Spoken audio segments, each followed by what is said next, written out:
স্বচ্ছতার সাথে চলার চেষ্টা করেন। দীর্ঘ 17 বছর ফ্যাসিস্ট স্বৈরাচার, যুগের শ্রেষ্ঠ স্বৈরাচার, লুটেরা, অবৈধ ভোট ডাকাত শেখ হাসিনার সরকারের বিরুদ্ধে রাজপথে সংগ্রাম করেছে আমরা সারা বাংলাদেশের মানুষ।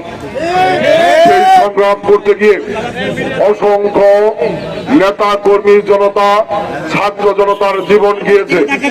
দুর্ভাগ্যজনকভাবে আমরা দেখেছি স্বৈরাচার সরকারের পতনের পরে আজকে 9 মাস অতিবাহিত হলেও জামালপুরের জেলা প্রশাসক এখনো ফ্যাসিস্ট সেই স্বৈরাচারের দূষরদেরকে নিয়ে পরিচালনা করছেন। তিনি জামালপুরবাসী, জামালপুরের সুধীজন বিভিন্ন রাজনৈতিক দলের নেতৃবৃন্দদেরকে বিন্দু মাত্র তোয়াক্কা করেন না। ব্যক্তিগত সিদ্ধান্ত থেকে তিনি জামালপুরের প্রশাসন পরিচালনা করার চেষ্টা করেন।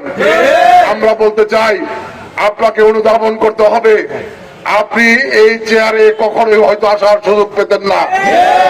বাংলাদেশের জনগণের আন্দোলনের মধ্য দিয়ে, রক্ত জীবনদানের মধ্য দিয়ে আপনি আজকে জেলা প্রশাসক হয়েছেন। কাজেই বাংলাদেশের মানুষের সেন্টিমেন্ট আপনাকে অনুধাবন করতে হবে।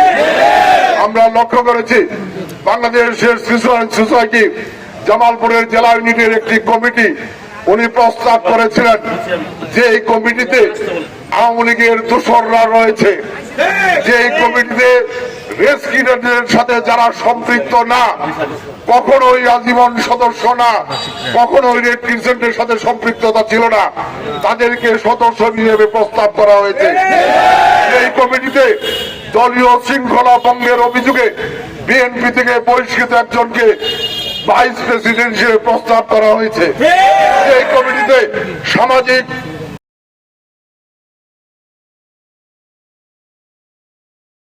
অসামাজিক কর্মকাণ্ডের অভিযোগে অভিযুক্ত তাকে সাধারণ সম্পাদক হিসেবে প্রস্তাব করা হয়েছে। জেলা প্রশাসক মহোদয় কিভাবে এই প্রস্তাবগুলো করলেন আমরা জানি না। আজীবন সদস্য নয়, তাদেরকে এই কমিটিতে সদস্য হিসেবে প্রস্তাব করা হয়েছে।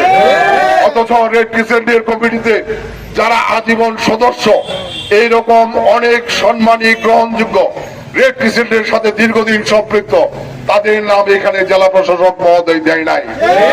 আমরা বলতে চাই, যার মধ্য দিয়ে জেলা প্রশাসকের এই প্রস্তাবনা প্রমাণ করে উনি এখনো আওয়ামী লীগের দোসরদের সাথে।